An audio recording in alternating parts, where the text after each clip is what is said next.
नमस्कार, आदाब, सत श्री अकाल। मैं हूँ स्वीकार भारद्वाज और ये मेरे चारों तरफ है बहुत ही सुंदर नज़ारा। हम लोग हैं हिमाचल के कंडा घाट में। मैं अपने परिवार के साथ काफ़ी लंबे समय के बाद घूमने आया हूँ। बहुत अच्छा लग रहा है और थोड़ी ठंड भी है यहाँ पे। अभी हमारे शहर में तो इतनी ठंड नहीं हुई कि जैकेट पहननी पड़े, लेकिन यहाँ जैकेट पहननी पड़ रही है। सुबह का टाइम है, तनु और बच्चे तो अभी सो रहे हैं। मैं सुबह सुबह वॉक करने आ गया और वॉक करते करते मुझे ध्यान में आया कि एक टॉपिक है जो मैं आप लोगों से डिस्कस करना चाहता हूँ।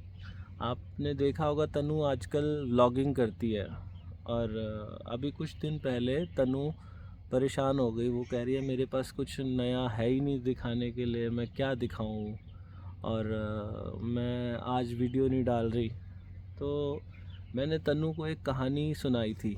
आप में से भी बहुत सारे लोग यूट्यूब करना चाहते होंगे या ब्लॉगिंग करना चाहते होंगे, तो कभी कभी परेशान हो जाते हैं। तो मैंने तन्नू को ये बोला कि आप जो वीडियो बनाती हो ना, आप लोगों को दिखाने के लिए वीडियो मत बनाओ। आप सिर्फ ये सोच के बनाओ कि जब ये मेरे बच्चे बड़े हो जाएंगे तो फिर ये देखेंगे उस वीडियो को और देख के ये कहेंगे कि यार हम बचपन में इतने प्यारे थे।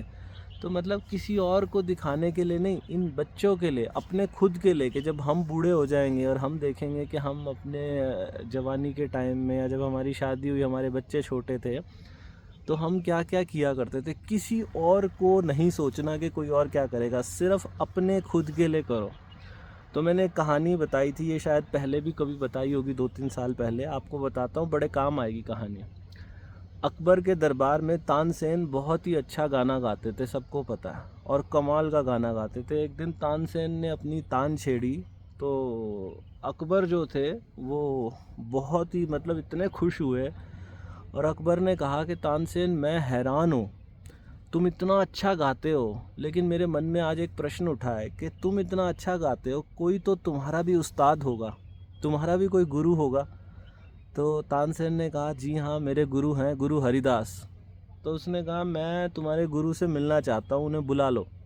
तानसेन ने कहा, उनको बुलाया नहीं जा सकता, उनके पास जाना पड़ेगा। अकबर ने कहा कि मैं तो शहंशाह हूँ, मेरे बुलाने से कौन नहीं आएगा। अकबर ने अपने सैनिकों को भेजा गुरु हरिदास के पास। जाके उन्होंने कहा कि आपको शहंशाह ने बुलाया। उसने कहा, मैं किसी शहंशाह के बुलाने पे नहीं जाता, जिसको मिलना है मेरे पास आ जाओ।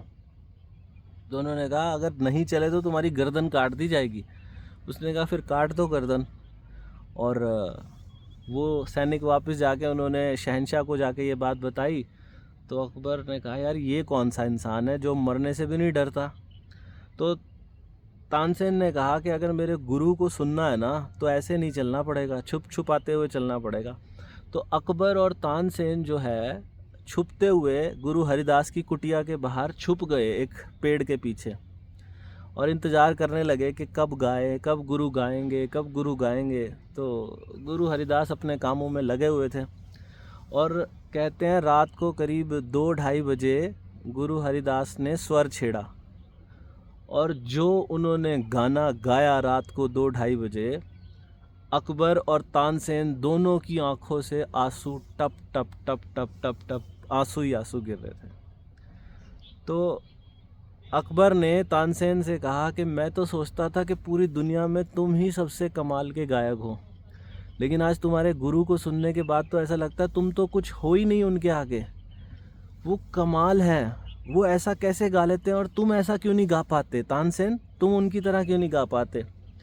तो तानसेन ने कमाल का जवाब दिया। जो कोई भी यूट्यूब करना चाहता है ना, जो कोई भी व्लॉगिंग, यूट्यूब, किसी भी तरीके का कुछ ऐसा काम करना चाहता है, इस बात को ध्यान से सुनना।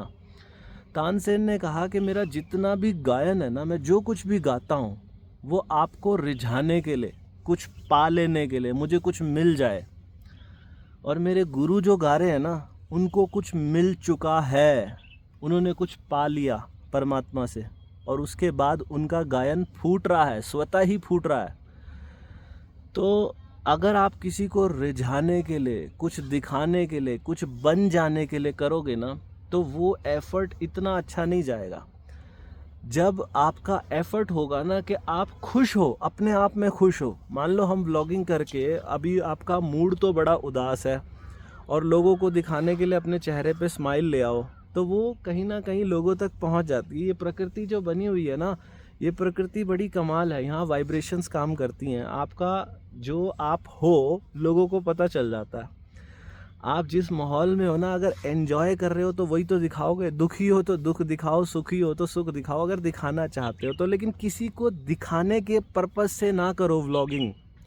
किसी को कुछ बताने के लिए, जताने के लिए मत करो। कुछ भी आप क्रिएट करना चाहते हो, आजकल तो हर कोई वीडियो बनाना चाहता है, कोई इंस्टाग्राम पे, कोई यूट्यूब पे, कोई शॉर्ट्स में। जो कुछ भी करना है ना, जो दिल से आप हो वो काम करो और देखो कैसे सक्सेस मिलती है। मैंने तनु को बोला, आप बच्चों को दिन रात वैसे इतना प्यार करती हो, तो इनका जो प्यार है, जिस समय आप प्यार कर रही हो, अगर उस समय हो सके तो कैमरा ऑन कर लो। जब बड़े हो जाएंगे ना, हमें किसी को नहीं दिखाना, किसी को भी नहीं दिखाना।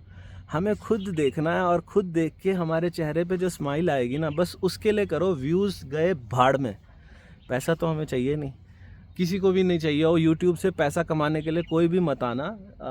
मतलब जो भी क्रिएटिव काम है ना, चाहे कोई आर्ट्स है या कुछ भी है, वहाँ से पैसा कमाने के लिए मत आना। वहाँ पैसा तो अपने आप पीछे पीछे भागता हुआ आता है। पहला काम करो, जो आप हो वो हो जाओ, ठीक है ना। गुरु हरिदास की बात याद रखना कि उन्होंने कुछ पा लिया तो इतना कमाल का गायन निकल रहा था। उम्मीद करता हूँ कि मेरी ये कहानी आपको अच्छी लगी होगी। पॉजिटिव माहौल है, चारों तरफ सुंदर पहाड़ है, बहुत ही अच्छा नज़ारा है। हम लोग यहाँ पे, ये क्लब महिंद्रा का रिजॉर्ट है कंडा घाट में, यहाँ आए हैं पिछले 2 दिन से। आज हम जा रहे हैं वापस, तो मेरा मन किया कि मैं आपके साथ ये कहानी शेयर करूं। आप लोगों को कैसी लगी नीचे कमेंट करना, और भगवान आप सब लोगों का भला करे। God bless you, take care, bye bye.